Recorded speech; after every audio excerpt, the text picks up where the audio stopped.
Hey, what's going on? Mike Mosey here at RetroGameCon 2015. I'm here in Syracuse, New York. And I'm joined here by a cosplayer. And what's your name, sir? Dan Marcy. Dan Marcy, who is cosplaying as Solid Snake from Metal Gear Solid.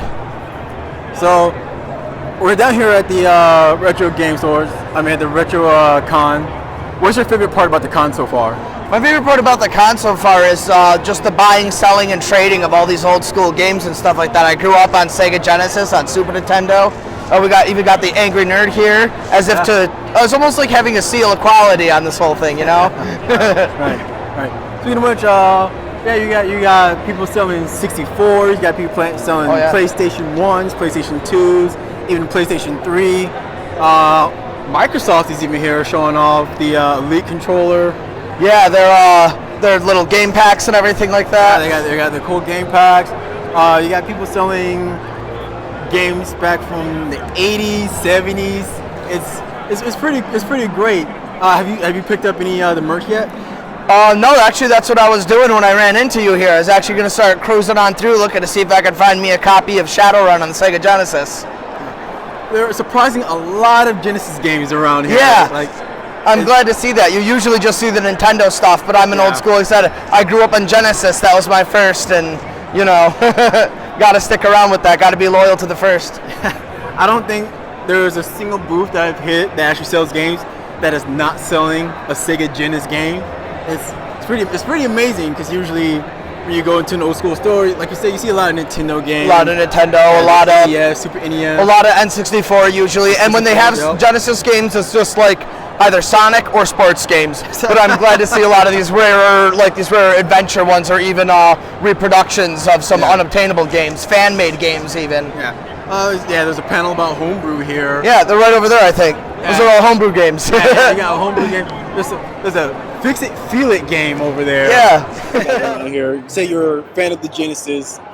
Are you hoping to pick up any more accessories like controllers or any replacement parts? Yeah, I actually need a new controller. I'm here to look into that, looking for a 6-button for to play like Street Fighter and stuff like that, Mortal Kombat on the Genesis, even a second one if I can, because the controllers on Genesis, they don't last forever, and I've had mine for, maybe it's been 8 years since I replaced it. That's for a controller that old. That's a 10-year run. Having an 8 to 10-year run. Yeah, that's pretty good.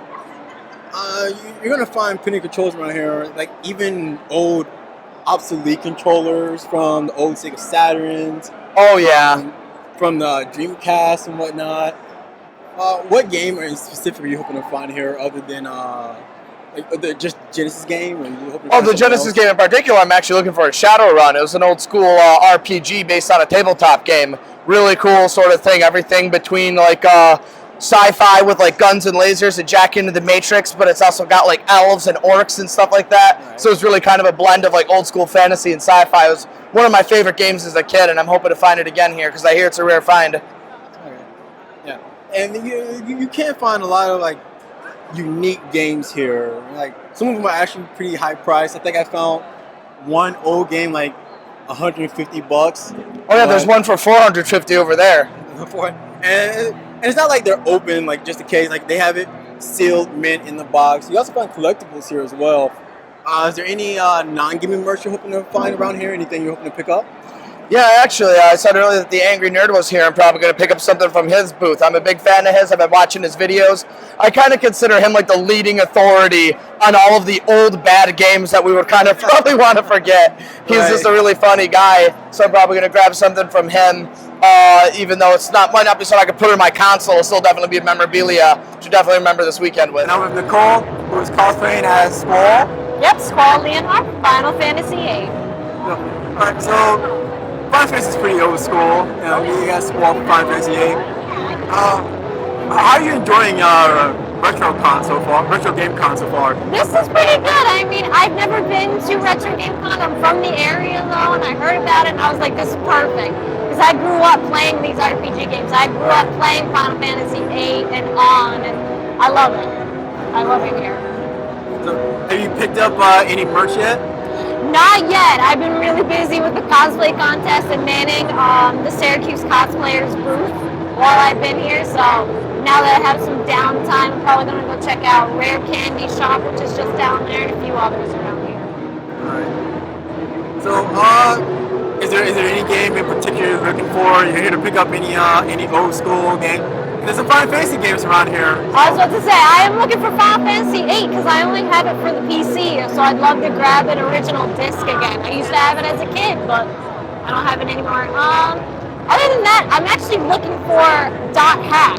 That was one of my favorite RPG games besides Final Fantasy, so I hope I can find it. Oh, I did find one Dot Hack game. It was part 4 though. Oh, okay, that's fine. I mean, I still need part 1, 2, and 3, but that's fine. So there's definitely one floating around. Is there an old school game in particular that you enjoy that isn't RPG related? Oh my god, actually, there is this first-person shooter on the PlayStation 2 called Area 51, and that was my introduction to first-person shooters. Before, I was just strictly RPG, but then that one got me into Call of Duty and then Halo and everything in between. Okay. So, Area 51 back in the PS2 days, huh? Yeah. So, I'm gonna take a wild guess and say that Squall is your favorite Final Fantasy character. How did you know? Just a wild guess. Wild guess. What is it about Squall that you enjoy? I feel like he doesn't get a lot of love, and a lot of people like Cloud, which is totally fine. Cloud is a great character, but Squall is very underrated. He has a very complex, thoughts and mindset, and I don't know how to describe it, but maybe I just liked him as a girl. I was like, ooh, he's so cute when I was younger, but now it's just a love for the character. So much so that you'll cosplay. Hell yeah! Alright, so I'm here now with Eugene, and he's part of a group that is doing a live-action role-playing sword battle. So, Eugene, what can you tell us about your group? So this is the Barony of Heronshire, which is a chapter of the Amtgard LARP, which is an international live-action role-playing group that does medieval fantasy-based role-play. So essentially what we do is we use safe foam weapons and other physical representations to reenact sort of like your typical Dungeons and Dragons sort of swords, sorcery, wizards, warriors, that kind of thing in real life. So do you guys go to a lot of conventions? No, this group is local to Syracuse, so we play in Syracuse weekly. But we actually have a couple hundred chapters across the country that have different members, a couple thousand members in our group. So we all have a single rule set and things. And so we stick to Syracuse mostly, although we travel to other events with other groups. So we've been to RetroGameCon last year, this year, just to let people see what we're about, maybe recruit some new members and stuff like that. So what does it take to become a member of your group? Like, what are some of the requirements that or knowledge that somebody needs to have? So it's open to the public, free to play. Basically, if you can download a rulebook from our website, amtgard.com, amtgard.com, and show up to one of our weekly meetings. And we love to have new players. We always have loaner equipment that people can borrow, so if they don't have their own gear yet, they can borrow our stuff for a while until they either buy or learn how to make their own. Do you guys ever just go out and have like a giant LARP campaign? Yeah, other than our weekly meetings, we do have sort of weekend-long events where people from all over the country really will travel and gather together. So we'll have between 150, 250 people show up at sort of like the same campsite and do a whole weekend-long sort of event. We'll have quests, we'll have feasts, we'll have tournaments and things like that. How long have your group actually been active? So Amtgard as a whole, the whole game is started in the early 1980s in Texas, and since then it's spread worldwide. Our local group started in mid-1990s, so about 20 years old at this point. I've personally been playing 9 years, so I've sort of been leading it for the last couple of years, as some of our older players have sort of like moved on, and I've been recruiting new people to keep it going. So for anybody who's never LARPed or is interested, like what kind of advice would you give them? I'd say just give it a shot. There's our game at least. There's really no reason not to.